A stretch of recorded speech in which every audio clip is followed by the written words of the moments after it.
ਸਤਿ ਸ਼੍ਰੀ ਅਕਾਲ ਜੀ। ਟੀਵੀ ਪੰਜਾਬ ਲਈ ਮੈਂ ਦਵੀ ਦਵਿੰਦਰ ਕੌਰ।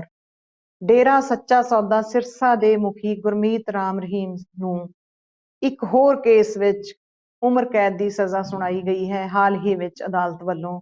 ਇਸ ਤੋਂ ਪਹਿਲਾਂ ਵੀ ਉਹ ਜੇਲ੍ਹ ਵਿੱਚ ਹੈ ਅਤੇ ਉਸ ਦੇ ਉੱਤੇ ਬਲਾਤਕਾਰ, ਕਤਲ ਵੀ ਪੱਤਰਕਾਰ ਰਾਮਚੰਦਰ ਛਤਰਪਤੀ ਜੀ ਦਾ ਕਰਨ ਦੇ ਦੋਸ਼ ਨੇ। ਇਹਨਾਂ ਦੋਸ਼ਾਂ ਤਹਿਤ ਉਹ ਪਹਿਲਾਂ ਹੀ ਜੇਲ੍ਹ ਵਿੱਚ ਹਨ ਅਤੇ 400 ਦੇ ਕਰੀਬ ਸ਼ਰਧਾਲੂਆਂ ਦੀ ਕਾਸਟ੍ਰੇਸ਼ਨ ਦੇ ਵੀ ਉਹਨਾਂ ਤੇ ਦੋਸ਼ ਸਨ ਅਤੇ ਬਹੁਤ ਕੁਝ ਹੋਇਆ, ਬਹੁਤ ਕੁਝ ਵਾਪਰਿਆ। 2002 ਵਿੱਚ ਡੇਰੇ ਨਾਲ ਸੰਬੰਧਿਤ ਇੱਕ ਮੁਟਿਆਰ ਨੇ ਇੱਕ ਪੱਤਰ ਲਿਖਿਆ ਸੀ ਵੱਖ-ਵੱਖ ਦੇਸ਼ ਦੇ ਵੱਖ-ਵੱਖ ਸੰਬੰਧਿਤ ਧਿਰਾਂ ਨੂੰ, ਪੰਜਾਬ ਤੇ ਹਰਿਆਣਾ ਦੇ ਮੁੱਖ ਮੰਤਰੀਆਂ ਨੂੰ, ਕੇਂਦਰੀ ਗ੍ਰਹਿ ਮੰਤਰੀ ਨੂੰ, ਸੀਬੀਆਈ ਨੂੰ, ਕੌਮੀ ਮਨੁੱਖੀ ਅਧਿਕਾਰ ਕਮਿਸ਼ਨ ਨੂੰ ਅਤੇ ਪੰਜਾਬ ਅਤੇ ਹਰਿਆਣਾ ਹਾਈ ਕੋਰਟ ਨੂੰ। ਤੇ ਇਹਦੇ ਵਿੱਚ ਉਹਨੇ ਆਪਣੇ ਨਾਲ ਹੋਏ ਸਰੀਰਕ ਸ਼ੋਸ਼ਣ ਦਾ ਜ਼ਿਕਰ ਕੀਤਾ ਸੀ।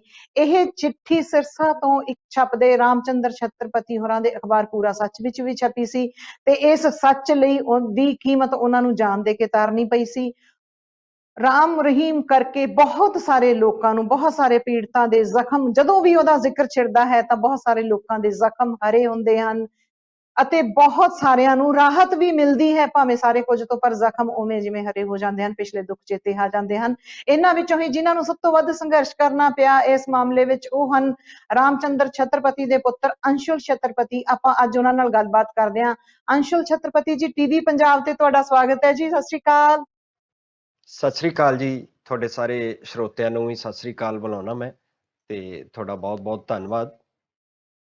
ਅੰਸ਼ੁਲ, ਜਿਹੜਾ ਹੁਣ 2 ਦਿਨ ਪਹਿਲਾਂ ਅਦਾਲਤ ਦਾ ਫੈਸਲਾ ਆਇਆ ਹੈ ਤੇ ਉਹਨੂੰ ਰਣਜੀਤ ਸਿੰਘ ਦੇ ਕਤਲ ਦੇ ਕੇਸ ਵਿੱਚ ਅਤੇ ਰਾਮ ਰਹੀਮ ਦੇ ਨਾਲ ਹੀ 4 ਹੋਰਾਂ ਨੂੰ ਜਿਹੜੀ ਸਜ਼ਾ ਹੋਈ ਹੈ, ਦੁਬਾਰੇ ਰਾਮ ਰਹੀਮ ਨੂੰ ਉਮਰ ਕੈਦ ਦੀ ਸਜ਼ਾ ਹੋਈ ਹੈ, ਤੇ ਇਹਦੇ ਬਾਰੇ ਤੁਹਾਡਾ ਕੀ ਕਹਿਣਾ ਆ ਤੇ ਤੁਹਾਡੇ ਕੋਲੇ ਹੋਰ ਕੀ ਕੀ ਵੇਰਵੇ ਨੇ, ਕਿਉਂਕਿ ਤੁਸੀਂ ਖੁਦ ਇਹ ਲੜਾਈ, ਲੰਬੀ ਲੜਾਈ ਤੁਹਾਡੇ ਪਰਿਵਾਰ ਵੱਲੋਂ ਤੁਸੀਂ ਨੇ ਲੜੀ ਹੈ, ਤੇ ਤੁਸੀਂ ਇਹਦੇ ਬਾਰੇ ਕੀ ਕੀ ਕਹਿਣਾ ਆ? ਮੈਂ ਸਭ ਤੋਂ ਪਹਿਲਾਂ ਤਾਂ ਇਹ ਕਹਾਂਗਾ ਕਿ ਜੋ ਫੈਸਲਾ ਆਇਆ ਪਿਛਲੇ ਦਿਨੀ ਗੁਰਮੀਤ ਰਾਮ ਰਹੀਮ ਦੇ ਖਿਲਾਫ, ਇੱਕ ਹੋਰ ਫੈਸਲਾ ਜਿਹਦੇ ਵਿੱਚ ਉਹਨੂੰ ਉਮਰ ਕੈਦ ਦੀ ਸਜ਼ਾ ਫਿਰ ਤੋਂ ਸੁਣਾਈ ਗਈ। ਹਾਲਾਂਕਿ ਉਹ ਪਹਿਲਾਂ ਤੋਂ ਜੇਲ੍ਹ ਦੇ ਵਿੱਚ ਸਾਡੇ ਪਿਤਾ ਪੱਤਰਕਾਰ ਰਾਮਚੰਦਰ ਛਤਰਪਤੀ ਜੀ ਦੇ ਉਹਨਾਂ ਦੇ ਕਤਲ ਕੇਸ ਦੇ ਵਿੱਚ ਵੀ ਉਹ ਉਮਰ ਕੈਦ ਦੀ ਸਜ਼ਾ ਕੱਟ ਰਿਹਾ ਹੈ, ਔਰ 2 ਹੋਰ ਜਿਹੜੇ ਬਲਾਤਕਾਰ ਦੇ ਮਾਮਲੇ ਨੇ ਉਹਨਾਂ ਦੇ ਵਿੱਚ ਵੀ 10-10 ਸਾਲ ਦੀ ਸਜ਼ਾ ਉਹਨੂੰ ਹੋ ਚੁੱਕੀ ਹੈ। ਲੇਕਿਨ ਇਹ ਜਿਹੜਾ ਮਾਮਲਾ ਸੀ ਰਣਜੀਤ ਸਿੰਘ ਮਰਡਰ ਕੇਸ ਦਾ, ਇਹ ਵੀ ਕਾਫੀ ਲੰਮੇ ਸਮੇਂ ਤੋਂ ਪੈਂਡਿੰਗ ਚੱਲਿਆ ਆ ਰਿਹਾ ਸੀ। ਕੋਰਟ ਦੇ ਵਿੱਚ ਸੁਣਵਾਈ ਜਿਹੜੀ ਹੈ ਉਹ ਚੱਲ ਰਹੀ ਸੀ, ਔਰ ਉਹਦੇ ਵਿੱਚ ਜੋ ਉਹਨੂੰ ਸਜ਼ਾ ਸੁਣਾਈ ਗਈ ਹੈ ਉਮਰ ਕੈਦ ਦੀ, ਉਹ ਬਿਲਕੁਲ ਮੈਂ ਕਹਾਂਗਾ ਕਿ ਅਦਾਲਤ ਦਾ ਸਵਾਗਤਯੋਗ ਕਦਮ ਹੈ। ਅਸੀਂ ਧੰਨਵਾਦ ਕਰਦੇ ਹਾਂ ਮਾਣਯੋਗ ਅਦਾਲਤ ਦਾ ਔਰ ਜੱਜ ਸਾਹਿਬ ਦਾ, ਜਿਨ੍ਹਾਂ ਨੇ ਗੁਰਮੀਤ ਰਾਮ ਰਹੀਮ ਵਰਗੇ ਜਿਹੜੇ ਬਹੁਤ ਵੱਡੇ ਐਮਪਾਇਰ ਦਾ ਮਾਲਕ ਸੀ ਗੁਰਮੀਤ ਰਾਮ ਰਹੀਮ, ਔਰ ਮੈਂ ਇਹ ਕਹਾਂ ਕਿ ਧਰਮ ਦੇ ਨਾਂ ਤੇ ਉਹਨੇ ਇੱਕ ਬੜਾ ਵਧੀਆ ਵਪਾਰ ਸ਼ੁਰੂ ਕੀਤਾ। ਉਸੇ ਵਪਾਰ ਨੂੰ ਵਧਾਉਣ ਦੇ ਚੱਕਰ ਵਿੱਚ ਉਹਨੇ ਮਤਲਬ ਬਹੁਤ ਸਾਰੇ ਜ਼ੁਲਮ ਵੀ ਕੀਤੇ, ਔਰ ਇੱਕ ਜ਼ੁਲਮਾਂ ਦਾ ਅੱਡਾ ਬਣਦਾ ਗਿਆ ਡੇਰਾ ਸੱਚਾ ਸੌਦਾ ਸਰਸਾ। ਤੇ ਇਹ ਇੰਨੇ ਵੱਡੇ ਐਮਪਾਇਰ ਦੇ ਮਾਲਕ ਨੂੰ, ਜਿਹਦੀ ਤੂਤੀ ਬੋਲਦੀ ਸੀ ਕਈ ਸਟੇਟਾਂ ਦੇ ਵਿੱਚ, ਔਰ ਉਹ ਦਾਅਵਾ ਕਰਦਾ ਸੀ ਕਿ 6 ਕਰੋੜ ਸ਼ਰਧਾਲੂ ਜਿਹੜੇ ਨੇ ਉਹ ਉਹਦੇ ਹੈਗੇ ਨੇ, ਔਰ ਉਹ ਇਹ ਵੀ ਦਾਅਵਾ ਕਰਦਾ ਰਿਹਾ ਕਿ ਉਹਦੇ ਇੱਕ ਇਸ਼ਾਰੇ ਤੇ ਉਹਦੇ ਕਰੋੜਾਂ ਸ਼ਰਧਾਲੂ ਜਿਹੜੇ ਨੇ ਉਹ ਮਰਨ ਨੂੰ ਵੀ ਤਿਆਰ ਨੇ। ਔਰ ਇਹਨਾਂ ਹੀ ਗੱਲਾਂ ਕਰਕੇ ਕਿਤੇ ਨਾ ਕਿਤੇ ਜਿਹੜੀ ਉਹਦੀ ਪਾਵਰ ਸੀ, ਜਿਹਦੇ ਕਰਕੇ ਲੋਕਾਂ ਨੂੰ ਇਹ ਲੱਗਦਾ ਸੀ ਕਿ ਸ਼ਾਇਦ ਜੇ ਉਹਦੇ ਖਿਲਾਫ ਕੋਈ ਫੈਸਲਾ ਆਏਗਾ ਤਾਂ ਪਤਾ ਨਹੀਂ ਕਿਸ ਤਰ੍ਹਾਂ ਦੇ ਹਾਲਾਤ ਪੈਦਾ ਹੋ ਜਾਣਗੇ, ਔਰ ਇੱਕ ਡਰ ਦਾ ਮਾਹੌਲ ਸੀ। ਸਰਕਾਰਾਂ ਦੇ ਸਾਹਮਣੇ ਵੀ ਇੱਕ ਬੜਾ ਵੱਡਾ ਸੰਕਟ ਸੀ ਇਸ ਗੱਲ ਨੂੰ ਲੈ ਕੇ। ਲੇਕਿਨ ਮੈਂ ਕਹਾਂਗਾ ਕਿ ਫਿਰ ਵੀ ਸਾਡੀ ਮਾਣਯੋਗ ਅਦਾਲਤ ਨੇ ਜਿਸ ਤਰ੍ਹਾਂ ਦੇ ਫੈਸਲੇ ਸੁਣਾਏ ਉਹ ਬਿਲਕੁਲ ਸ਼ਲਾਘਾਯੋਗ ਨੇ, ਸਵਾਗਤ ਕਰਨਾ ਚਾਹੀਦਾ ਉਹਨਾਂ ਦਾ, ਕਿਉਂਕਿ ਇੱਕ ਅਜਿਹਾ ਵਿਅਕਤੀ ਜਿਹਨੇ ਬਿਲਕੁਲ ਕਈ ਸਾਲਾਂ ਤੱਕ ਲਗਾਤਾਰ ਨਾ ਕਿਸੇ ਕਾਨੂੰਨ ਦੀ ਪਰਵਾਹ ਕੀਤੀ, ਨਾ ਹੀ ਲਾਅ ਐਂਡ ਆਰਡਰ ਨੂੰ ਉਹਨੇ ਕੁਛ ਸਮਝਿਆ, ਟਿੱਚ ਜਾਣਦਾ ਰਿਹਾ ਹਰੇਕ ਸਿਸਟਮ ਨੂੰ। ਸਾਡੇ ਕਾਨੂੰਨੀ ਜਿਹੜਾ ਸਿਸਟਮ ਹੈ, ਸਾਡਾ ਜਿਹੜਾ ਸੰਵਿਧਾਨ ਹੈ, ਉਹਨੂੰ ਉਹਨੇ ਬਿਲਕੁਲ ਟਿੱਚ ਸਮਝਿਆ। ਉਹਨੇ ਜਿਹਨੇ ਵੀ ਉਹਦੇ ਖਿਲਾਫ ਸਿਰ ਚੁੱਕਿਆ ਆਵਾਜ਼ ਬੁਲੰਦ ਕੀਤੀ, ਉਹਦਾ ਉਹਨੇ ਕਤਲ ਕਰਵਾ ਦਿੱਤਾ ਔਰ ਲੋਕਾਂ ਨਾਲ ਬਹੁਤ ਤਰ੍ਹਾਂ ਦੇ ਤਸ਼ੱਦਦ ਹੋਏ, ਜ਼ੁਲਮ ਹੋਇਆ। ਲੇਕਿਨ ਅੱਜ ਚਲੋ ਦੇਰ ਆਏ ਦਰੁਸਤ ਆਏ, ਬੜੇ ਲੰਮੇ ਸਮੇਂ ਜੀ ਜੀ। ਬਾਅਦ ਇਹ ਫੈਸਲੇ ਆਏ ਔਰ ਗੁਰਮੀਤ ਹੂੰ ਰਾਮ ਰਹੀਮ ਜਿਹੜਾ ਹੈ ਉਹ ਸਲਾਖਾਂ ਦੇ ਪਿੱਛੇ ਹੈ। ਇਹਦੇ ਵਾਸਤੇ ਅਸੀਂ ਹੂੰ। ਮਾਣਯੋਗ ਅਦਾਲਤ ਦਾ ਧੰਨਵਾਦ ਕਰਦੇ ਹਾਂ। ਹਾਂ, ਤੁਸੀਂ ਜਿਸ ਤਰ੍ਹਾਂ ਅੰਪਾਇਰ ਦੀ ਗੱਲ ਕੀਤੀ ਹੈ, ਜਿਹੜਾ ਜਾਇਦਾਦਾਂ ਉਹਨਾਂ ਨੇ ਖੜੀਆਂ ਕੀਤੀਆਂ ਜਾਂ ਜੋ ਕਾਰੋਬਾਰ ਖੜੇ ਕੀਤੇ, ਫੈਕਟਰੀਆਂ, ਉੱਥੇ ਰਿਹਾਇਸ਼ੀ ਇਲਾਕੇ ਬਣਾਏ, ਤੇ ਜਿਸ ਤਰ੍ਹਾਂ ਅੰਨੀ ਭਗਤੀ ਵਿੱਚੋਂ ਜੋ ਉਹਦੇ ਨਾਂ ਤੇ ਸਬਜ਼ੀਆਂ ਵੀ ਵਿਕਦੀਆਂ ਰਹੀਆਂ, ਇੱਕ ਇੱਕ ਸਬਜ਼ੀ ਬੜੇ ਮਹਿੰਗੇ ਭਾਅ ਕਹਿੰਦੇ ਨੇ ਵਿਕਦੀ ਰਹੀ ਹੈ ਕਿ ਪ੍ਰਸ਼ਾਦ ਕਰਕੇ ਬਾਬਾ ਜੀ ਦਾ। ਤੇ ਇਹ ਸਾਰਾ ਅੰਪਾਇਰ ਜਿਸ ਤਰ੍ਹਾਂ ਖੜਾ ਹੋਇਆ, ਕੀ ਇਹ ਕਾਨੂੰਨੀ ਜਾਪਦਾ ਤੋਂ, ਕਿਉਂਕਿ ਤੁਸੀਂ ਉਸ ਇਲਾਕੇ ਵਿੱਚ ਰਹਿੰਦੇ ਹੋ ਤੇ ਤੁਸੀਂ ਹਰ ਰੋਜ਼ ਦੀ ਉੱਥੇ ਜੋ ਕੁਝ ਵੀ ਵਾਪਰਦਾ ਤੁਹਾਡੇ ਤੱਕ ਉਹ ਸਾਰਾ ਕੁਝ ਜਾਣਕਾਰੀ ਪੂਰੀ ਪਹੁੰਚਦੀ ਹੈ ਰੋਜ਼ ਦੀ ਰੋਜ਼। ਕਿਸ ਤਰ੍ਹਾਂ ਦਾ ਉਹ ਜੀ, ਅੰਪਾਇਰ ਹੈ ਕਿ ਇਹ ਕਿੰਨਾ ਕੁ ਕਾਨੂੰਨੀ ਹੈ? ਕਾਨੂੰਨੀ ਤਾਂ ਮੈਂ ਜਿਸ ਤਰ੍ਹਾਂ ਤੁਹਾਨੂੰ ਦੱਸਿਆ ਕਿ ਗੁਰਮੀਤ ਰਾਮ ਰਹੀਮ ਦਾ ਜਿਸ ਤਰੀਕੇ ਨਾਲ ਮਤਲਬ ਉਹਨੇ ਆਪਣੀ ਪਾਵਰ ਦਾ ਮਿਸਯੂਜ਼ ਕਰਦਿਆਂ ਹੋਇਆ ਉਹਨੇ ਸਾਰੇ ਸਿਸਟਮ ਨੂੰ ਬਿਲਕੁਲ ਤਾਕ ਤੇ ਰੱਖਿਆ। ਤਾਂ ਕਾਨੂੰਨ ਦਾ ਤਾਂ ਕਦੇ ਉਹਨਾਂ ਨੇ ਕਾਨੂੰਨ ਨੂੰ ਤਾਂ ਕੁਝ ਸਮਝਿਆ ਹੀ ਨਹੀਂ ਉਹਨਾਂ ਨੇ, ਔਰ ਇਸ ਕਰਕੇ ਜਿੰਨਾ ਵੀ ਉਹ ਸਾਰਾ ਉਹਦਾ ਐम्पायर ਖੜਾ, ਉਹ ਮੈਂ ਇਹ ਕਹਾਂ ਕਿ ਉਹ ਸਾਰਾ ਗੈਰ ਕਾਨੂੰਨੀ ਢੰਗ ਨਾਲ ਖੜਾ ਕੀਤਾ ਗਿਆ ਔਰ ਸਰਕਾਰ ਨੇ, ਬਿਊਰੋਕਰੇਟਸ ਨੇ, ਜਿਹੜੇ ਸਿਸਟਮ ਨੇ, ਉਹਨਾਂ ਨੂੰ ਠੱਲ ਪਾਉਣੀ ਸੀ। ਉਹਨਾਂ ਤੋਂ ਪੁੱਛਣਾ ਸੀ ਕਿ ਤੁਸੀਂ ਇਹ ਕਿਸ ਬਿਹਾਫ ਤੇ ਇਹ ਸਾਰਾ ਸਿਸਟਮ ਜਿਹੜਾ ਹੈ ਉਹ ਬਣਾ ਰਹੇ ਹੋ, ਖੜਾ ਕਰ ਰਹੇ ਹੋ। ਉਹ ਸਿਸਟਮ ਕਿਤੇ ਨਾ ਕਿਤੇ ਗੋਡਣੀਆਂ ਟੇਕ ਕੇ ਬੈਠਾ ਸੀ ਰਾਮ ਰਹੀਮ ਦੇ ਡੇਰੇ ਵਿੱਚ। ਇਸ ਕਰਕੇ ਉਹਨੇ ਮਤਲਬ ਕਾਨੂੰਨ ਦੀ ਤਾਂ ਕਦੇ ਪਰਵਾਹ ਕੀਤੀ ਨਹੀਂ।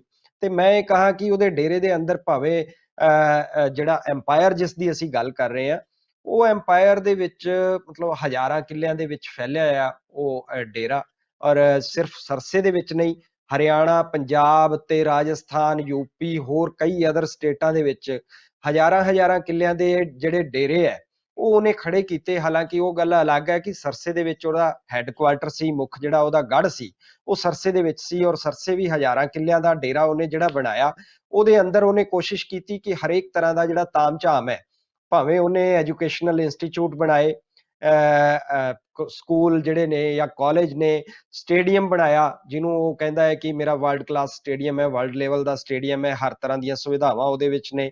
ਇੱਕ ਜਿਹੜੀ ਬੜੀ ਵੱਡੀ ਏਸੀ ਮਾਰਕੀਟ ਦਾ ਉਹਨਾਂ ਨੇ ਨਿਰਮਾਣ ਕੀਤਾ।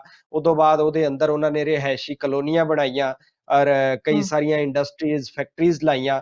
ਔਰ ਇਹ ਸਾਰਾ ਹੂੰ ਮੈਂ ਜੇ ਕਹਾਂ ਕਿ ਇਹਦੇ ਵਾਸਤੇ ਕਿਤੇ ਵੀ ਸਾਰੀ ਉਹ ਐਗਰੀਕਲਚਰਲ ਲੈਂਡ ਸੀਗੀ ਜਿਹੜੀ ਲੋਕਾਂ ਤੋਂ ਹੂੰ ਮਤਲਬ ਲੁੱਟ ਖਸੁੱਟ ਕਰਕੇ ਲੋਕਾਂ ਹੂੰ ਤੋਂ ਹੂੰ ਲਾਹੀ ਗਈ, ਉਹ ਹਜ਼ਾਰਾਂ ਕਿੱਲੇ ਜੀ। ਜਿਹੜੀ ਜ਼ਮੀਨ, ਉਹ ਹੂੰ ਐਗਰੀਕਲਚਰਲ ਲੈਂਡ ਸੀ। ਉਹਦੀ ਕੋਈ ਵੀ CLU ਲੈਣ ਦੀ ਉਹਨਾਂ ਨੇ ਜ਼ਰੂਰਤ ਨਹੀਂ ਸਮਝੀ, ਕਿਸੇ ਵੀ ਮਹਿਕਮੇ ਤੋਂ ਉਹਨਾਂ ਨੇ NOC ਲੈਣ ਦੀ ਜ਼ਰੂਰਤ ਨਹੀਂ ਸਮਝੀ। ਤੇ ਇਸ ਕਰਕੇ ਹੂੰ ਸਾਰਾ ਗੈਰ ਕਾਨੂੰਨੀ ਤਰੀਕੇ ਨਾਲ ਇਹ ਖੜਾ ਕੀਤਾ ਗਿਆ ਐम्पायर ਸੀਗਾ। ਇਹ ਤਾਂ ਹੂੰ ਠੀਕ ਹੈ ਹੂੰ ਕਿ ਮਤਲਬ ਜਦੋਂ ਤੱਕ ਇਹਨੂੰ ਕਿਸੇ ਨੇ ਪੁੱਛਣਾ ਜ਼ਰੂਰੀ ਨਹੀਂ ਹੂੰ ਸਮਝਿਆ ਉਦੋਂ ਤੱਕ ਇਹ ਚੱਲੀ ਜਾ ਰਿਹਾ ਸੀ। ਇਹ ਗੱਲ ਵੱਖਰੀ ਹੈ ਕਿ ਹੂੰ 2017 ਵਿੱਚ ਜਦੋਂ ਪਹਿਲਾ ਫੈਸਲਾ ਗੁਰਮੀਤ ਰਾਮ ਰਹੀਮ ਦੇ ਖਿਲਾਫ ਆਇਆ ਤਾਂ ਮੀਡੀਆ ਦੇ ਹੂੰ ਵਿੱਚ ਇਸ ਮਸਲੇ ਨੂੰ ਬੜੇ ਵੱਡੇ ਪੱਧਰ ਤੇ ਚੱਕਿਆ ਗਿਆ ਔਰ ਮਾਣਯੋਗ ਹਾਈ ਕੋਰਟ ਨੇ ਵੀ ਇਹਦਾ ਸੰਗਿਆਨ ਲਿਆ ਇਸ ਮਸਲੇ ਦਾ, ਔਰ ਕਈ ਸਾਰੀਆਂ ਹੂੰ ਏਜੰਸੀਆਂ ਨੂੰ ਬੁਲਾ ਕੇ ਪੁੱਛਿਆ ਗਿਆ ਕਿ ਇਹ ਸਾਰਾ ਕਿਵੇਂ ਚੱਲਿਆ, ਇਹ ਕਿਵੇਂ ਬਿਨਾਂ ਮਤਲਬ ਪਰਮਿਸ਼ਨਸ ਤੋਂ, ਬਿਨਾਂ CLU NOC ਤੋਂ, ਡਿਪਾਰਟਮੈਂਟਸ ਦੀ, ਇਹ ਇੰਨਾ ਵੱਡਾ ਐम्पायर ਇਹਨੇ ਕਿਵੇਂ ਖੜਾ ਕਰ ਦਿੱਤਾ, ਔਰ ਸਾਰੇ ਤੁਹਾਡੇ ਮਹਿਕਮੇ ਜਿਹੜੇ ਨੇ ਔਰ ਸਾਰਾ ਤੁਹਾਡਾ ਸਿਸਟਮ ਜਿਹੜਾ ਹੈ ਉਹ ਅੱਖਾਂ ਮੀਚ ਕੇ ਕਿਵੇਂ ਵੇਖਦਾ ਰਿਹਾ ਇਸ ਸਾਰੇ ਐम्पायर ਨੂੰ, ਔਰ ਇਹਨੂੰ ਮਤਲਬ ਗੈਰ ਕਾਨੂੰਨੀ ਤਰੀਕੇ ਨਾਲ ਇਸ ਤਰ੍ਹਾਂ ਫਲਣ ਫੁੱਲਣ ਦਿੱਤਾ। ਤਾਂ ਇਹ ਸਾਰੀ ਚੀਜ਼ ਇਹ ਇਸ ਤੋਂ ਬਾਅਦ ਉੱਠੀ ਹੈ, ਵਿਵਾਦਾਂ ਵਿੱਚ ਆਈ ਹੈ। ਉਸ ਤੋਂ ਪਹਿਲਾਂ ਤਾਂ ਕਦੇ ਕਿਸੇ ਨੇ ਮਤਲਬ ਇਹਦੇ ਵੱਲ ਅੱਖ ਚੱਕ ਕੇ ਵੇਖਣ ਦੀ ਵੀ ਜ਼ਰੂਰਤ ਨਹੀਂ ਕੀਤੀ। ਹੂੰ। ਜਿਸ ਤਰ੍ਹਾਂ ਕਿ ਜਦੋਂ ਇਹ 25 ਅਗਸਤ 2017 ਨੂੰ ਜਿਸ ਦਿਨ ਫੈਸਲਾ ਹੁੰਦਾ ਹੈ ਤੇ ਜਿਸ ਦਿਨ ਪੰਚਕੂਲਾ ਵਿੱਚ ਬਹੁਤ ਕੁਝ ਹੋਇਆ, ਹਜ਼ਾਰਾਂ ਸ਼ਰਧਾਲੂ ਉਹਦੇ ਗੁਰਮੀਤ ਰਾਮ ਰਹੀਮ ਦੇ ਇੱਥੇ ਪਹੁੰਚੇ ਹੋਏ ਸੀ ਪੈਰੋਕਾਰ, ਤੇ ਜਿਸ ਤਰ੍ਹਾਂ ਪੁਲਿਸ ਨਾਲ ਟਕਰਾਅ ਹੋਇਆ, ਉਹਨਾਂ ਦਾ ਖੂਨੀ ਮਤਲਬ ਬਹੁਤ ਬੁਰਾ ਸੀ ਉਹ ਸਾਰਾ ਕੁਝ। ਆਮ ਲੋਕਾਂ ਦੀਆਂ ਜਾਨਾਂ ਵੀ ਗਈਆਂ। ਤੁਸੀਂ ਕੀ ਸੋਚਦੇ ਹੋ ਕਿ ਇਹ ਡੇਰੇ ਇੱਕਦਮ ਹੀ ਰਾਮ ਰਹੀਮ ਚਰਚਾ ਵਿੱਚ ਆਇਆ ਸੀ ਤੇ ਉਹਦੀ ਜਿਹੜੀ ਵਿਦਿਅਕ ਯੋਗਤਾ ਹੈ ਉਹ ਵੀ ਬਹੁਤ ਜ਼ਿਆਦਾ ਨਹੀਂ ਹੈ? ਕਿਸ ਤਰ੍ਹਾਂ ਇਹ ਚੀਜ਼ਾਂ ਹੋਂਦ ਵਿੱਚ ਆਉਂਦੀਆਂ ਨੇ? ਕਿਸ ਤਰ੍ਹਾਂ ਇਹ ਲੋਕਾਂ ਨੂੰ ਮੂਰਖ ਬਣਾ ਲੈਂਦੇ ਨੇ ਕਿ ਹਾਲੇ ਵੀ ਲੋਕਾਂ ਦੀ ਉਹਨਾਂ ਵਿੱਚ ਬਹੁਤ ਸ਼ਰਧਾ ਆ, ਉਹ ਆਪਣੇ ਅਕੀਦੇ ਵਿੱਚ ਜਾਂ ਰਾਮ ਰਹੀਮ ਵਿੱਚ ਬਹੁਤ ਸ਼ਰਧਾ ਆ। ਤੁਸੀਂ ਕੀ ਸੋਚਦੇ ਹੋ ਕਿ ਉਹਨਾਂ ਕੋਲੇ ਇਹੋ ਜਿਹੀ ਕਿਹੜੀ ਗਿੱਦੜ ਸਿੰਘੀ ਹੈ ਜਿਹੜਾ ਉਹ ਲੋਕਾਂ ਨੂੰ ਇੰਨਾ ਵਰਗਲਾ ਲੈਂਦੇ ਨੇ? ਦੇਖੋ ਜੀ, ਸਭ ਤੋਂ ਪਹਿਲਾਂ ਤਾਂ ਇਹਦੇ ਵਾਸਤੇ ਜਿਹੜੇ ਮਤਲਬ ਵੱਡਾ ਦੋਸ਼ੀ ਮੈਂ ਆਮ ਪਬਲਿਕ ਨੂੰ, ਲੋਕਾਂ ਨੂੰ ਮੰਨਦਾ। ਔਰ ਉਦੋਂ ਜ਼ਿਆਦਾ ਵੱਡੇ ਜਿਹੜਾ ਦੋਸ਼ ਹੈ ਉਹ ਕਿਤੇ ਨਾ ਕਿਤੇ ਸਾਡੇ ਸਿਸਟਮ ਦਾ, ਸਾਡੀਆਂ ਸਰਕਾਰਾਂ ਦਾ ਹੈ, ਜਿਨ੍ਹਾਂ ਨੇ ਮਤਲਬ ਸਾਡੀ ਪਬਲਿਕ ਨੂੰ ਜਿਹੜਾ ਲਿਟਰੇਰੀ ਨਹੀਂ ਬਣਾਇਆ। ਇਲਿਟਰੇਸੀ ਜਿਹੜੀ ਹੈ ਉਹਦੀ ਇੱਕ ਬੜੀ ਵੱਡੀ ਵਜ੍ਹਾ ਹੈ। ਔਰ ਸਾਡਾ ਜਿਹੜਾ ਸਾਡੇ ਡੀਐਨਏ ਦੇ ਵਿੱਚ ਜਿਹੜਾ ਇਹ ਧਰਮ ਦੇ ਨਾਂ ਤੇ ਜਿਸ ਤਰੀਕੇ ਦਾ ਸਾਡੇ ਡੀਐਨਏ ਦੇ ਵਿੱਚ ਚੀਜ਼ਾਂ ਭਰੀਆਂ ਪਈਆਂ ਨੇ, ਤਾਂ ਕੋਈ ਵੀ ਬੰਦਾ ਜਿਹੜਾ ਹੈ ਉਹ ਮਤਲਬ ਧਰਮ ਦੇ ਨਾਂ ਤੇ ਸਾਨੂੰ ਬੜੀ ਛੇਤੀ ਮੂਰਖ ਬਣਾ ਲੈਂਦਾ ਹੈ। ਉਹਦਾ ਕਾਰਨ ਅਸੀਂ ਧਰਮ ਦੇ ਨਾਂ ਤੇ, ਅਸੀਂ ਆਸਥਾ ਦੇ ਨਾਂ ਤੇ ਬੜੀ ਛੇਤੀ ਪ੍ਰਭਾਵਿਤ ਹੋ ਜਾਂਦੇ ਆ। ਔਰ ਸਾਡੀ ਜਿਹੜੀ ਆਮ ਪਬਲਿਕ ਹੈ ਉਹ ਮਤਲਬ ਸਾਇੰਟੀਫਿਕ ਟੈਂਪਰਾਮੈਂਟ ਤੋਂ ਬੜੀ ਦੂਰ ਰਹੀ, ਜਿਹਦੀ ਵਜ੍ਹਾ ਸਾਡੀਆਂ ਸਰਕਾਰਾਂ ਨੇ, ਸਾਡਾ ਸਿਸਟਮ ਹੈ, ਜਿਨ੍ਹਾਂ ਨੇ ਉਹਨਾਂ ਨੂੰ ਵਧੀਆ ਤਰੀਕੇ ਦੀ, ਵਧੀਆ ਉੱਚੇ ਪੱਧਰ ਦੀ ਐਜੂਕੇਸ਼ਨ ਜਿਹੜੀ ਹੈ ਉਹ ਮੁਹੱਈਆ ਨਹੀਂ ਕਰਵਾਈ। ਔਰ ਸਰਕਾਰਾਂ ਇਹ ਚਾਹੁੰਦੀਆਂ ਸਨ ਕਿ ਜਿਹੜੀਆਂ ਭੇਡਾਂ ਨੇ, ਜਿਹੜੇ ਆਮ ਲੋਕ ਨੇ, ਇਹ ਡੇਰਿਆਂ ਨੂੰ ਤੁਰੇ ਰਹਿਣ, ਇਹ ਮੱਠਾਂ ਮੰਦਰਾਂ ਵਿੱਚ ਵੜੇ ਰਹਿਣ, ਤਾਂ ਜੋ ਮਤਲਬ ਇਹਨਾਂ ਦਾ ਧਿਆਨ ਜਿਹੜਾ ਹੈ ਸਰਕਾਰੀ ਤੌਰ ਤੇ ਜਿੰਨੇ ਵੀ ਅਦਾਰੇ ਨੇ ਉਹ ਕੀ ਕਾਰਗੁਜ਼ਾਰੀਆਂ ਕਰ ਰਹੇ ਨੇ, ਉਹ ਕੀ ਗੰਦੀਆਂ ਕਰਤੂਤਾਂ ਕਰ ਰਹੇ ਨੇ, ਉਹਨਾਂ ਦੇ ਆਮ ਪਬਲਿਕ ਨੂੰ ਦੇ ਜਿਹੜੇ ਰਾਈਟਸ ਨੇ ਉਹ ਕਿਤੇ ਕੱਲ ਨੂੰ ਆਮ ਪਬਲਿਕ ਉਹਨਾਂ ਦੇ ਗਲਮੇ ਨਾ ਫੜਨ ਲੱਗ ਜਾਏ, ਉਹਨਾਂ ਦੇ ਕਾਲਰ ਨੂੰ ਹੱਥ ਨਾ ਪਾ ਲਏ। ਆਪਣੇ ਰਾਈਟ ਦੇ ਪ੍ਰਤੀ ਜੇ ਉਹ ਜਾਗਰੂਕ ਹੋਏਗੀ ਤਾਂ ਕੱਲ ਨੂੰ ਸਾਡੇ ਸਿਆਸਤਦਾਨਾਂ ਵਾਸਤੇ ਬੜਾ ਔਖਾ ਵੇਲਾ ਆ ਜਾਣਾ ਹੈ। ਜਿਸ ਕਰਕੇ ਉਹਨਾਂ ਨੇ ਮਤਲਬ ਉਹਨਾਂ ਦੀ ਸੋਚ ਇਹੀ ਰਹੀ ਕਿ ਲੋਕ ਡੇਰਿਆਂ ਨੂੰ ਵੜੇ ਰਹਿਣ, ਉਹ ਇਲਿਟਰੇਟ ਰਹਿਣ, ਤਾਂ ਕਿ ਜਿਹੜਾ ਸਾਡੀ ਸਕਿਨ ਸੇਵ ਹੋਈ ਰਵੇ। ਔਰ ਸਾਡਾ ਜਿਹੜਾ ਵੋਟ ਬੈਂਕ ਦਾ ਜਿਹੜਾ ਇੱਕ ਬੜਾ ਵਧੀਆ, ਉਹਨਾਂ ਵਾਸਤੇ ਤਾਂ ਇੱਕ ਬੜੀ ਵਧੀਆ ਨਰਸਰੀ ਸੀ ਇਹ ਵੋਟਾਂ ਦੀ, ਜਿਹੜੇ ਡੇਰੇ ਸੀਗੇ ਜਾਂ ਇਸ ਤਰ੍ਹਾਂ ਦੇ ਜਿੰਨੇ ਵੀ ਮਤਲਬ ਅਦਾਰੇ ਰਹੇ ਧਾਰਮਿਕ, ਉਹ ਸਿਆਸਤਦਾਨਾਂ ਵਾਸਤੇ ਬੜੀ ਵਧੀਆ ਨਰਸਰੀ ਬਣਦੇ ਰਹੇ।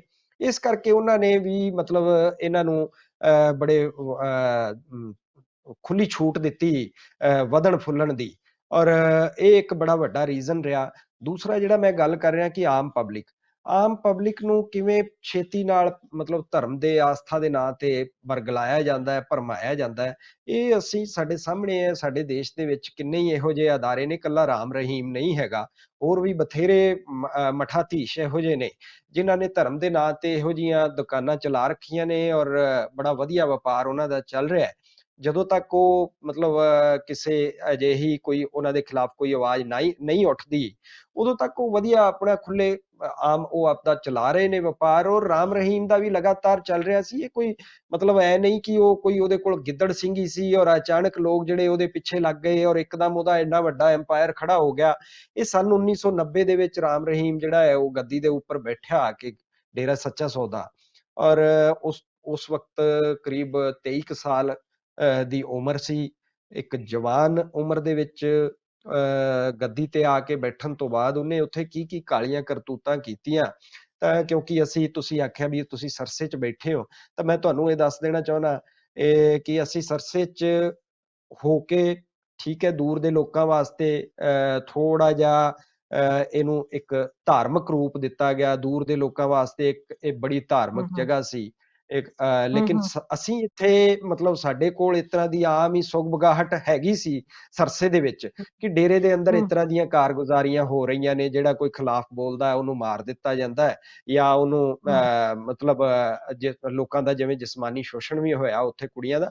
ਇਹ ਗੱਲਾਂ ਪਹਿਲਾਂ ਵੀ ਆਮ ਤੌਰ ਤੇ ਸੁਣੀਦੀਆਂ ਰਹੀਆਂ। ਜਾਂ ਇਹਨਾਂ ਨੇ ਜਿਹੜੀ ਐਗਰੀਕਲਚਰਲ ਲੈਂਡ ਹੈ, ਜਿਹੜੇ ਐਡਜੋਇਨਿੰਗ ਪਿੰਡ ਸੀਗੇ ਡੇਰਾ ਸੱਚਾ ਸੌਦਾ, ਕਿਉਂਕਿ ਉਹਦੇ ਨਾਲ ਲੱਗਦੇ ਬੇਗੂ ਪਿੰਡ, ਬਾਜੇ ਕਾਂ, ਨੇਜੀਆ ਖੇੜਾ, ਤਾਂ ਜਿਹੜੇ ਵੀ ਨੇੜੇ ਨੇੜੇ ਦੇ ਪਿੰਡ ਸੀ, ਉਹਨਾਂ ਦੇ ਜਿਹੜੇ ਛੋਟੇ ਛੋਟੇ ਕਿਸਾਨੀ ਕਰਨ ਵਾਲੇ ਜਿਹੜੇ ਲੋਕ ਸੀ, ਉਹਨਾਂ ਤੋਂ ਜ਼ਮੀਨਾਂ ਕਿਵੇਂ ਹਥਿਆਈਆਂ ਗਈਆਂ। ਇਹ ਵੀ ਇੱਕ ਬੜੀ ਆਵਾਜ਼ ਲੋਕ ਮਤਲਬ ਦਬੀ ਜ਼ਬਾਨ ਵਿੱਚ ਬੋਲਦੇ ਜ਼ਰੂਰ ਸਨ, ਲੇਕਿਨ ਇੱਕ ਜਿਹੜਾ ਟੈਰਰ ਸੀ ਉਸ ਵਜ੍ਹਾ ਕਰਕੇ ਲੋਕਾਂ ਨੇ ਜ਼ਿਆਦਾ ਆਵਾਜ਼ ਆਪਣੀ ਬੁਲੰਦ ਨਹੀਂ ਕੀਤੀ। ਇਹ 95 96 97 ਦਾ ਜਿਹੜਾ 1997 96 ਦਾ ਦੌਰ ਸੀ, ਉਸ ਸਮੇਂ ਕਈ ਪੰਚਾਇਤਾਂ ਜਿਹੜੀਆਂ ਨੇੜਲੇ ਪਿੰਡਾਂ ਦੀਆਂ ਉਹ ਵੀ ਇਕੱਠੀਆਂ ਹੋ ਕੇ ਉਸ ਵਕਤ ਦੇ ਜਿਹੜੇ ਸਾਡੇ ਸੀਐਮ ਸਾਹਿਬ ਸਨ ਬੰਸੀ ਲਾਲ ਜੀ ਉਹਨਾਂ ਨੂੰ ਵੀ ਮਿਲਿਆ। ਸਾਡੇ ਉਸ ਸਮੇਂ ਦੇ ਜਿਹੜੇ ਡੀਸੀ ਸਾਹਿਬ ਸੀ ਉਹਨਾਂ ਨੂੰ ਕਈ ਮੰਗ ਪੱਤਰ ਦਿੱਤੇ ਗਏ, ਪਰ ਕੋਈ ਕਾਰਵਾਈ ਨਹੀਂ ਹੋਈ, ਜਿਸ ਵਜ੍ਹਾ ਕਰਕੇ ਲੋਕ ਜਿਹੜੇ ਨੇ ਉਹ ਹਾਰ ਕੇ ਆਪਣੀਆਂ ਜ਼ਮੀਨਾਂ ਜਿਹੜੀਆਂ ਨੇ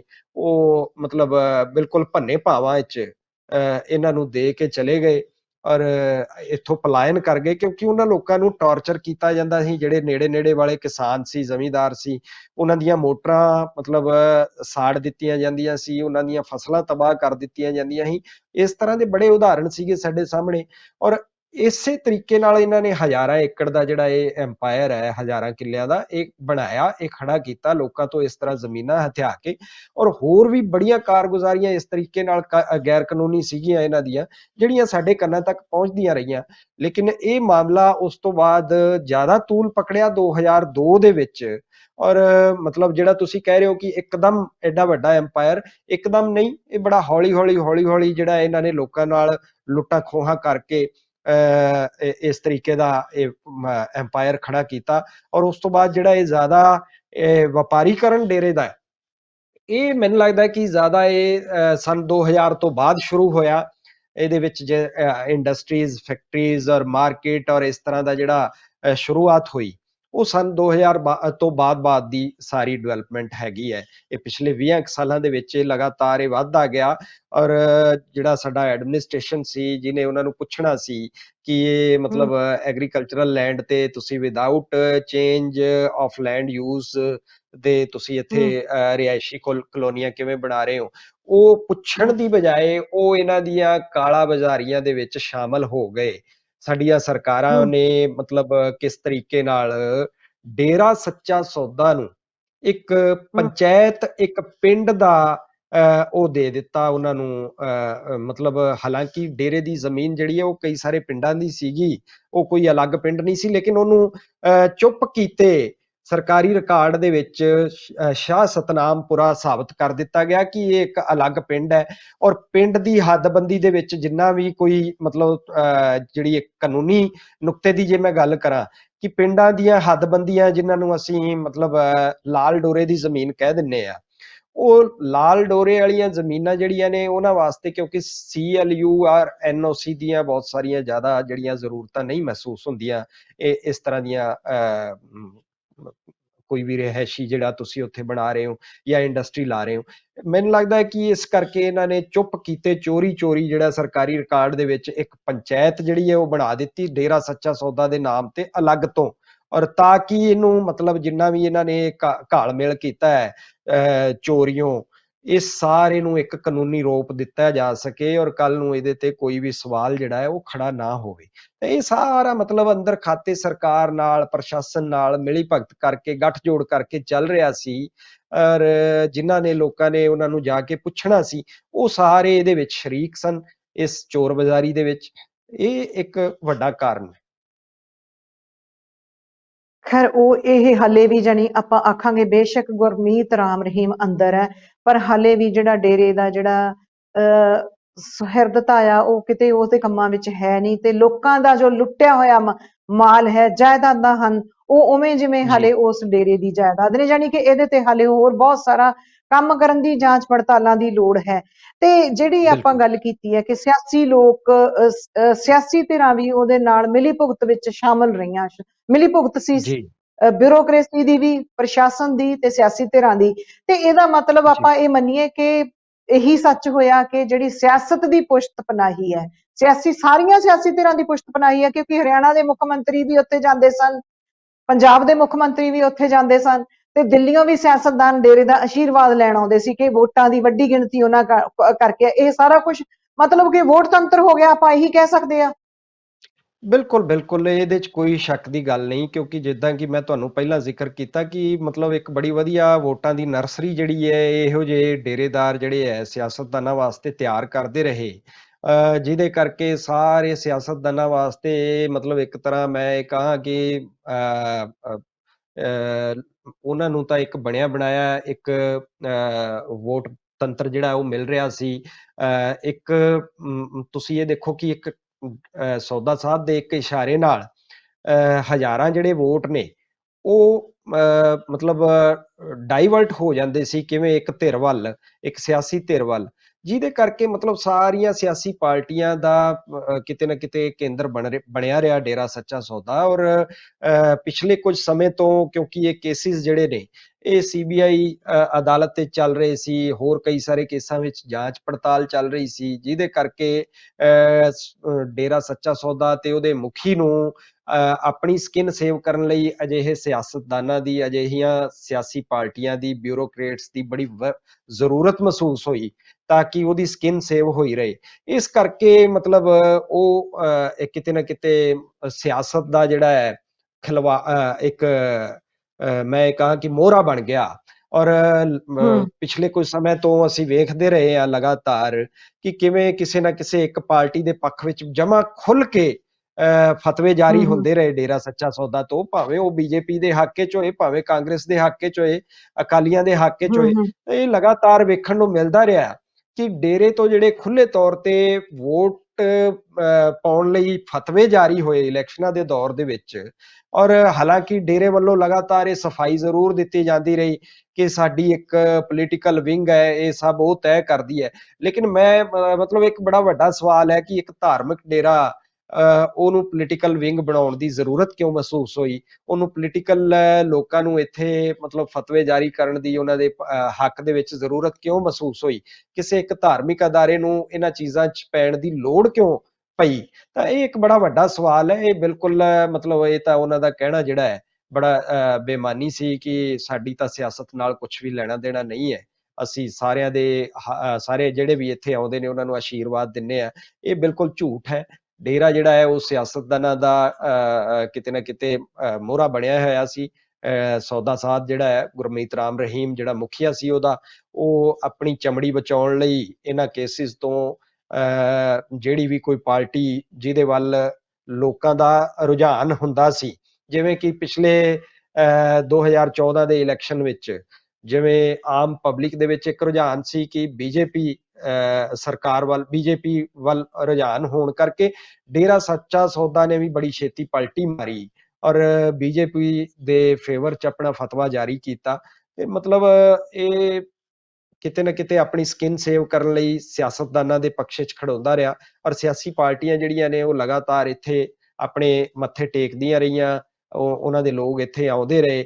ਹਾਲਾਂਕਿ ਇਹ ਗੱਲ ਵੱਖਰੀ ਹੈ ਕਿ ਇਸ ਦੌਰਾਨ ਗੁਰਮੀਤ ਰਾਮ ਰਹੀਮ ਤੇ ਬਲਾਤਕਾਰ ਦੇ ਮਾਮਲੇ ਵੀ ਪੈਂਡਿੰਗ ਸਨ, ਕਤਲਾਂ ਦੇ ਮਾਮਲੇ ਵੀ ਪੈਂਡਿੰਗ ਸਨ। ਉਹਦੇ ਬਾਵਜੂਦ ਜੇ ਸਾਡੇ ਕਈ ਸਾਰੀਆਂ ਸਟੇਟਾਂ ਦੇ ਸੀਐਮ ਨੇ, ਉਹਨਾਂ ਨੇ ਮਤਲਬ ਸਾਡੇ ਇੱਕ ਤਰ੍ਹਾਂ ਮੈਂ ਜੇ ਕਹਾਂ ਕਿ ਇਹ ਸਾਡੇ ਕਾਨੂੰਨ ਦਾ ਵੀ ਮਜ਼ਾਕ ਬਣਾਇਆ ਉਹਨਾਂ ਨੇ ਕਿ ਇੱਕ ਜਿਹੜਾ ਵਿਅਕਤੀ ਜਿਹਦੇ ਖਿਲਾਫ ਇੰਨੇ ਸਾਰੇ ਕੇਸਿਸ ਜਿਹੜੇ ਨੇ ਉਹ ਕੋਰਟਾਂ ਦੇ ਅੰਦਰ ਵਿਚਾਰਾਧੀਨ ਨੇ, ਤਾਂ ਸਟੇਟਾਂ ਦੇ ਸੀਐਮ ਜਾਂ ਪੀਐਮ ਜਾਂ ਮਿਨਿਸਟਰਸ ਜਿਹੜੇ ਨੇ ਉਹ ਜੇ ਡੇਰੇ ਵੱਲ ਉਹਨਾਂ ਦਾ ਰੁਝਾਨ ਹੈ ਉਹ ਆ ਕੇ ਇੱਥੇ ਮੱਥੇ ਟੇਕਦੇ ਨੇ, ਤਾਂ ਇਹਦੇ ਤੋਂ ਵੱਡਾ ਹੋਰ ਸ਼ਰਮਨਾਕ ਕੁਝ ਨਹੀਂ ਹੋ ਸਕਦਾ। ਪੀੜਤਾਂ ਨੂੰ ਮਤਲਬ ਪੀੜਤਾਂ ਵਾਸਤੇ ਤਾਂ ਇਹ ਬਹੁਤ ਜ਼ਿਆਦਾ ਤਕਲੀਫ ਦਾਇਕ ਸੀ ਇਹ ਚੀਜ਼ਾਂ ਕਿ ਸਿਆਸੀ ਪਾਰਟੀਆਂ ਜਿਹੜੀਆਂ ਨੇ ਉਹ ਡੇਰੇ ਦਾ ਗੁਣਗਾਨ ਕਰਦੀਆਂ ਰਹੀਆਂ। ਇਹ ਬਹੁਤ ਜ਼ਿਆਦਾ ਮਤਲਬ ਤਕਲੀਫ ਦੇ ਸੀ। ਸੋ ਮਤਲਬ ਸਾਨੂੰ ਸਾਡਾ ਸਮਾਜ ਨੂੰ ਸੱਭਿਅਕ ਰੱਖਣ ਲਈ, ਸੱਭਿਅਕ ਬਣਾਈ ਰੱਖਣ ਲਈ ਜਾਂ ਆਪਣੇ ਪਰਿਵਾਰਾਂ ਦੀ ਸੁਰੱਖਿਆ ਲਈ ਹੁਣ ਨਾਲ ਜਿਸ ਤਰ੍ਹਾਂ ਹੁਣ ਲੋਕੀ ਕਿਸਾਨਾਂ ਦੇ ਆਖਿਆਂ ਤੇ, ਕਿਸਾਨ ਅੰਦੋਲਨ ਦੇ ਕਹਿਣ ਤੇ, ਇੱਕ ਮੁਹਿੰਮ ਚਲਾਉਣ ਤੇ ਪਿੰਡਾਂ ਵਿੱਚ ਗਏ ਸਿਆਸਤਦਾਨਾਂ ਨੂੰ ਸਵਾਲ ਕਰਦੇ ਨੇ, ਤਾਂ ਨਾਲ ਦੀ ਨਾਲ ਮੇਰਾ ਖਿਆਲ ਹੈ ਹੁਣ ਇਹ ਵੀ ਸਵਾਲ ਵਿੱਚ ਸ਼ਾਮਲ ਕਰ ਲਿਆ ਜਾਵੇ ਕਿ ਉਹ ਡੇਰਿਆਂ ਵਾਲਿਆਂ ਦੇ ਕਿਉਂ ਜਾਂਦੇ ਨੇ ਤੇ ਸਮਾਜ ਨੂੰ ਭ੍ਰਿਸ਼ਟ ਕਿਉਂ ਕਰ ਰਹੇ ਨੇ। ਸਮਾਜ ਵਿੱਚ ਜੁਰਮ ਵੱਧ ਰਹੇ ਡੇਰੇ ਵਾਲਿਆਂ ਕਰਕੇ, ਡੇਰੇਦਾਰਾਂ ਕਰਕੇ।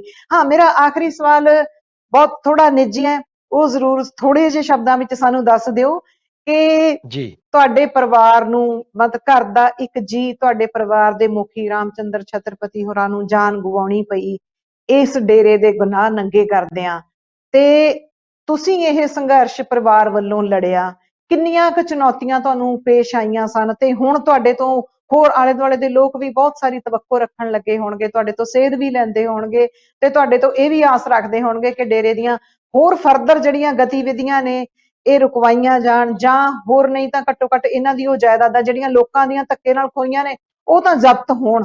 ਕੋਈ ਇਹੋ ਜਿਹੇ ਉਹ ਤਵੱਕੋ ਕਰਦੇ ਨੇ ਲੋਕੀ ਤੁਹਾਡੇ ਤੋਂ? ਜੀ, ਬਿਲਕੁਲ ਤੁਹਾਡਾ ਸਵਾਲ ਵਾਜਿਬ ਹੈ। ਮੈਂ ਇਹਦੇ 'ਚ ਤੁਹਾਨੂੰ ਇੱਕ ਜ਼ਿਕਰ ਕਰਾਂਗਾ ਕਿ ਜਦੋਂ ਸਾਡੇ ਫਾਦਰ ਸਾਹਿਬ ਨੇ ਇੱਕ ਮੁਹਿੰਮ ਵਿੱਢੀ ਡੇਰੇ ਸੱਚੇ ਸੌਦੇ ਦੇ ਮੁਖੀ ਨੂੰ ਐਕਸਪੋਜ਼ ਕਰਨ ਵਾਸਤੇ ਕਿ ਉਹ ਮਤਲਬ ਜਿਸ ਤਰੀਕੇ ਧਰਮ ਦੀ ਆੜ ਦੇ ਵਿੱਚ ਕਿਵੇਂ ਉਹ ਆਸਥਾ ਦਾ ਘਾਣ ਕਰ ਰਿਹਾ ਹੈ ਔਰ ਉੱਥੇ ਜਿਹੜੀਆਂ ਕੁੜੀਆਂ ਜਿਨ੍ਹਾਂ ਨੂੰ ਮਾਪਿਆਂ ਨੇ ਮਤਲਬ ਉੱਥੇ ਚੰਗੀ ਸਿੱਖਿਆ ਲਈ ਛੱਡਿਆ ਆਪਣੀਆਂ ਬੱਚੀਆਂ ਨੂੰ, ਉਹਨਾਂ ਨਾਲ ਕਿਵੇਂ ਮਤਲਬ ਉੱਥੇ ਉਹਨਾਂ ਦਾ ਜਬਰਨ ਜਿਸਮਾਨੀ ਸ਼ੋਸ਼ਣ ਹੋ ਰਿਹਾ ਹੈ। ਜਿਹੜੇ ਮੁੰਡੇ ਜਿਹੜੇ ਉੱਥੇ ਸਾਧੂ ਬਣ ਕੇ ਰਹਿ ਰਹੇ ਸਨ ਸਿਰਫ ਇਸ ਲਈ ਕਿ ਉਹਨਾਂ ਨੂੰ ਪ੍ਰਮਾਤਮਾ ਦੀ ਪ੍ਰਾਪਤੀ ਹੋਵੇਗੀ, ਇਸ ਲਾਲਚ ਲਈ ਉਹ ਉੱਥੇ ਰਹਿ ਰਹੇ ਸਨ, ਤੇ ਉਹਨਾਂ ਦਾ ਕਿਵੇਂ ਮਤਲਬ ਉਹਨਾਂ ਨੂੰ ਨਪੁੰਸਕ ਬਣਾ ਦਿੱਤਾ ਗਿਆ ਆਪਰੇਸ਼ਨ ਕਰਕੇ ਉਹਨਾਂ ਦਾ। ਮਤਲਬ ਇਹ ਸਾਰੀਆਂ ਚੀਜ਼ਾਂ ਬੜੀਆਂ ਤਕਲੀਫਦਾਇਕ ਸਨ ਔਰ ਸਾਡੇ ਫਾਦਰ ਨੇ ਇਸ ਹਮ ਡੇਰੇ ਨੂੰ ਐਕਸਪੋਜ਼ ਕਰਨ ਲਈ ਆਪਣੀ ਜਾਨ ਦੀ ਉਹਨਾਂ ਨੂੰ ਕੀਮਤ ਚੁਕਾਉਣੀ ਪਈ। ਔਰ ਉਸ ਤੋਂ ਹਮ ਬਾਅਦ ਚਲੋ ਉਸ ਲੜਾਈ ਨੂੰ ਅਸੀਂ ਇਸ ਕਰਕੇ ਇੱਕ ਮਤਲਬ ਆਪਣੀ ਜ਼ਿੰਮੇਵਾਰੀ ਸਮਝਦਿਆਂ ਹੋਇਆ ਕਿ ਸਾਡੇ ਫਾਦਰ ਨੇ ਹਮ ਇੱਕ ਜਿਹੜੀ ਮੁਹਿੰਮ ਸ਼ੁਰੂ ਕੀਤੀ ਸੀ, ਉਹ ਕਿਤੇ ਮਤਲਬ ਉਹਨੂੰ ਕਿਤੇ ਨਾ ਕਿਤੇ ਆਪਣੇ ਇੱਕ ਰਿਜ਼ਲਟ ਤੇ ਪਹੁੰਚਣਾ ਜ਼ਰੂਰੀ ਹੈ। ਜੇ ਬਿਲਕੁਲ ਬਿਲਕੁਲ। ਸੌਦਾ ਡੇਰਾ ਸੱਚਾ ਸੌਦਾ ਦੇ ਖਿਲਾਫ ਕੋਈ ਐਕਸ਼ਨ ਨਹੀਂ ਹੋਵੇਗਾ ਜਾਂ ਉਹਦਾ ਜਿਹੜਾ ਮੁਖੀ ਹੈ ਉਹਦੇ ਗੁਨਾਹਾਂ ਦੀ ਉਹਨੂੰ ਸਜ਼ਾ ਨਹੀਂ ਮਿਲੇਗੀ, ਤਾਂ ਸਾਡੇ ਫਾਦਰ ਦਾ ਜਿਹੜੀ ਕੁਰਬਾਨੀ ਹੈ ਉਹ ਕਿਤੇ ਅਜਾਈ ਨਾ ਚਲੀ ਜਾਵੇ। ਇਸ ਕਰਕੇ ਮਤਲਬ ਅਸੀਂ ਇਸ ਲੜਾਈ ਨੂੰ ਫਿਰ ਇੱਕ ਨਵੇਂ ਸਿਰੇ ਤੋਂ ਅਦਾਲਤੀ ਸਿਸਟਮ ਦੇ ਰਾਹੀਂ ਸ਼ੁਰੂ ਕੀਤਾ ਔਰ ਕੋਸ਼ਿਸ਼ ਰਹੀ ਕਿ ਜਿੰਨੇ ਵੀ ਵਿਕਟਿਮ ਨੇ, ਪੀੜਿਤ ਨੇ, ਉਹਨਾਂ ਨੂੰ ਨਾਲ ਲੈ ਕੇ ਚੱਲਿਆ ਜਾਵੇ, ਕਿਉਂਕਿ ਮੋਸਟਲੀ ਜਿਹੜੇ ਬਾਕੀ ਪੀੜਿਤ ਪਰਿਵਾਰ ਸਨ, ਭਾਵੇਂ ਸਾਧਵੀਆਂ ਦੇ, ਭਾਵੇਂ ਸਾਧੂਆਂ ਦੇ, ਜਾਂ ਮੈਨੇਜਮੈਂਟ ਕਮੇਟੀ ਨਾਲ ਜੁੜੇ ਹੋਏ ਲੋਕ ਜਿਹੜੇ ਸਨ ਜਿਨ੍ਹਾਂ ਨਾਲ ਇਸ ਤਰ੍ਹਾਂ ਦੀਆਂ ਕਾਰਗੁਜ਼ਾਰੀਆਂ ਹੋਈਆਂ, ਉਹ ਡੇਰੇ ਨਾਲ ਉਹਨਾਂ ਸਾਰਿਆਂ ਦਾ ਜੁੜਾਵ ਸੀ ਇੱਕ ਸਾਡੀ ਫੈਮਿਲੀ ਨੂੰ ਛੱਡ ਕੇ। ਔਰ ਉਹ ਕਿਤੇ ਨਾ ਕਿਤੇ ਕਿਉਂਕਿ ਡੇਰੇ ਦੇ ਅੰਦਰ ਰਹਿ ਕੇ ਆਏ ਸਨ ਔਰ ਉਹਨਾਂ ਦੇ ਅੰਦਰ ਇੱਕ ਡੇਰੇ ਦਾ ਔਰ ਡੇਰੇ ਦੇ ਮੁਖੀ ਦਾ ਇੱਕ ਬੜਾ ਵੱਡਾ ਡਰ ਸੀ ਉਹਨਾਂ ਦੇ ਮਨਾਂ ਦੇ ਵਿੱਚ। ਇਸ ਕਰਕੇ ਉਹ ਖੁੱਲ ਕੇ ਸਾਹਮਣੇ ਨਹੀਂ ਸੀ ਆ ਪਾ ਰਹੇ ਔਰ ਬੋਲਣਾ ਨਹੀਂ ਸੀ ਚਾਹ ਰਹੇ। ਅਸੀਂ ਥੋੜਾ ਜਿਹਾ ਉਹਨਾਂ ਨੂੰ ਮਤਲਬ ਮੋਟੀਵੇਟ ਕੀਤਾ ਔਰ ਕੋਸ਼ਿਸ਼ ਕੀਤੀ ਕਿ ਉਹਨਾਂ ਨੂੰ ਨਾਲ ਲੈ ਕੇ ਚੱਲਿਆ ਜਾਵੇ, ਕਿਉਂਕਿ ਇੱਕ ਤੇ ਇੱਕ 11 ਹੁੰਦੇ ਨੇ। ਇਸ ਕਰਕੇ ਸਾਡੀ ਇਹ ਹਮ ਕੋਸ਼ਿਸ਼ ਰਹੀ ਵੀ ਜਿੰਨੇ ਵੀ ਪੀੜਤ ਪਰਿਵਾਰ ਨੇ ਉਹਨਾਂ ਨੂੰ ਨਾਲ ਲੈ ਕੇ ਇਸ ਲੜਾਈ ਨੂੰ ਲੜਿਆ ਜਾਵੇ, ਤਾਂ ਕਿ ਇਹ ਲੜਾਈ ਜਿਹੜੀ ਹੈ ਕਿਤੇ ਨਾ ਕਿਤੇ ਕਿਸੇ ਆਪਣੇ ਇੱਕ ਫੈਗ ਐਂਡ ਤੇ ਪਹੁੰਚ ਸਕੇ। ਔਰ ਪਲਾਨ ਤੇ ਇਸੇ ਬਿਲਕੁਲ। ਕੋਸ਼ਿਸ਼ ਦੇ ਵਿੱਚ ਮਤਲਬ ਜਿਹੜੇ ਹੋਰ ਵੀ ਪੀੜਤ ਨੇ ਕਈ ਸਾਰੇ ਮਾਮਲਿਆਂ ਦੇ, ਭਾਵੇਂ ਉਹ ਜ਼ਮੀਨਾਂ ਵਾਲੇ ਨੇ, ਉਹਨਾਂ ਦੀ ਇਹ ਕੋਸ਼ਿਸ਼ ਜ਼ਰੂਰ ਰਹੀ ਕਿ ਅੰਸ਼ੁਲ ਛਤਰਪਤੀ ਦਾ ਬੇਟਾ ਜਿਹੜਾ ਹੈ ਉਹ ਉਹਨਾਂ ਦੀ ਆਵਾਜ਼ ਬਣੇ। ਹਮ ਅਸੀਂ ਬਿਲਕੁਲ ਚਲੋ ਇੱਕ ਕੋਸ਼ਿਸ਼ ਵੀ ਕੀਤੀ ਕਿ ਜੇ ਕੋਈ ਪੀੜਤ ਹੈਗਾ ਤਾਂ ਜੇ ਸਾਡੀ ਮਾਰਫਤ ਉਹਦੀ ਗੱਲਬਾਤ ਜਿਹੜੀ ਹੈ ਉਹ ਮੀਡੀਆ ਰਾਹੀਂ ਸਰਕਾਰ ਤੱਕ, ਬਿਊਰੋਕਰੇਟਸ ਤੱਕ ਜਾਂ ਅਦਾਲਤ ਤੱਕ ਪਹੁੰਚਦੀ ਹੋਵੇ, ਤਾਂ ਅਸੀਂ ਹਰੇਕ ਪੱਧਰ ਤੇ ਕੋਸ਼ਿਸ਼ ਜ਼ਰੂਰ ਕੀਤੀ। ਲੇਕਿਨ ਨਾਲ ਦੀ ਨਾਲ ਸਾਡੀ ਕੋਸ਼ਿਸ਼ ਥੋੜੀ ਜਿਹੀ ਇਹ ਵੀ ਰਹੀ ਕਿ ਕੋਈ ਵਿਅਕਤੀ ਜਿਹੜਾ ਹੈ ਆਪਣੇ ਮਤਲਬ ਨੂੰ ਸੇਧਣ ਵਾਸਤੇ ਸਾਡੇ ਮੋਢਿਆਂ ਦਾ ਇਸਤੇਮਾਲ ਨਾ ਕਰ ਜਾਵੇ। ਥੋੜਾ ਜਿਹਾ ਇਸ ਕਰਕੇ ਅਸੀਂ ਮਤਲਬ ਸੁਚੇਤ ਵੀ ਰਹੇ ਔਰ ਸਾਡੀ ਇਹ ਵੀ ਕੋਸ਼ਿਸ਼ ਰਹੀ ਕਿ ਜੇ ਲੋਕ ਆਪ ਆ ਕੇ ਸਾਹਮਣੇ ਆਪਣੀ ਪੀੜ ਜਿਹੜੀ ਹੈ ਉਹ ਲੋਕ ਬਿਆਨ ਕਰਨ ਮੀਡੀਆ ਨੂੰ ਔਰ ਅਦਾਲਤ ਤੇ ਜਾ ਕੇ ਖੜਨ, ਅਦਾਲਤ ਨੂੰ ਬਿਆਨ ਕਰਨ, ਤਾਂ ਉਹਦਾ ਜ਼ਿਆਦਾ ਵਧੀਆ ਰਿਜ਼ਲਟ ਆਏਗਾ, ਉਹ ਜ਼ਿਆਦਾ ਵਧੀਆ ਰਹੇਗਾ। ਔਰ ਲੋਕਾਂ ਨੂੰ ਮਤਲਬ ਕਿਤੇ ਨਾ ਕਿਤੇ ਲੋਕਾਂ ਦਾ ਜਿਹੜਾ ਇੱਕ ਡਰ ਹੈ ਉਹ ਵੀ ਉਹਨਾਂ ਦੇ ਮਨਾਂ ਚੋਂ ਨਿਕਲੇਗਾ, ਕਿਉਂਕਿ ਜੇ ਉਹ ਬਾਹਰ ਆ ਕੇ ਖੁੱਲ ਕੇ ਬੋਲਣਗੇ ਤਾਂ ਪੀੜਤਾਂ ਦਾ ਇੱਕ ਡਰ ਜਿਹੜਾ ਮਨਾਂ ਦੇ ਵਿੱਚ ਬੈਠਾ ਹੋਇਆ ਉਹ ਵੀ ਨਿਕਲੇਗਾ। ਤੇ ਇਹ ਕੋਸ਼ਿਸ਼ ਜ਼ਰੂਰ ਰਹੀ, ਲੋਕ ਸਾਡੇ ਤੋਂ ਤਵੱਕੋ ਜ਼ਰੂਰ ਕਰਦੇ ਸੀ। ਜੀ।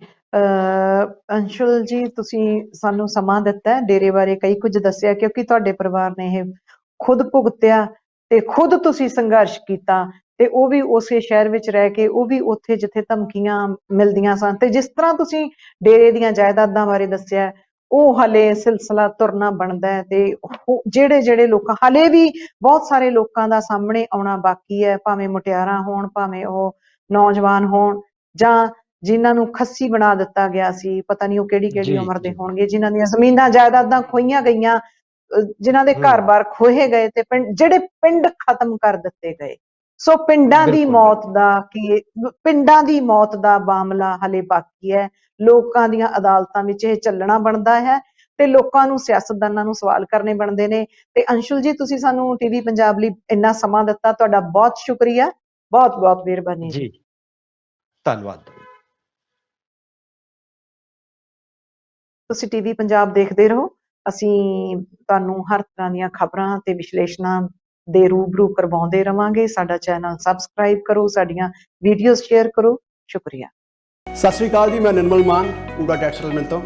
ਇਹ ਤੁਸੀਂ ਵੀਡੀਓ ਦੇਖ ਰਹੇ ਸੀ ਟੀਵੀ ਪੰਜਾਬ ਦੇ ਉੱਤੇ। ਇਹੋ ਜਿਹੇ ਹੋਰ ਜਾਣਕਾਰੀ ਭਰਪੂਰ ਵੀਡੀਓ ਦੇਖਣ ਵਾਸਤੇ ਟੀਵੀ ਪੰਜਾਬ ਦੇ ਚੈਨਲ ਨੂੰ ਸਬਸਕ੍ਰਾਈਬ ਕਰੋ ਤੇ ਨਾਲ ਹੇਠ ਦਿੱਤੇ ਹੋਏ ਬੈਲ ਆਈਕਨ ਦੇ ਬਟਨ ਦਬਾਓ। ਸਤਿ ਸ਼੍ਰੀ ਅਕਾਲ।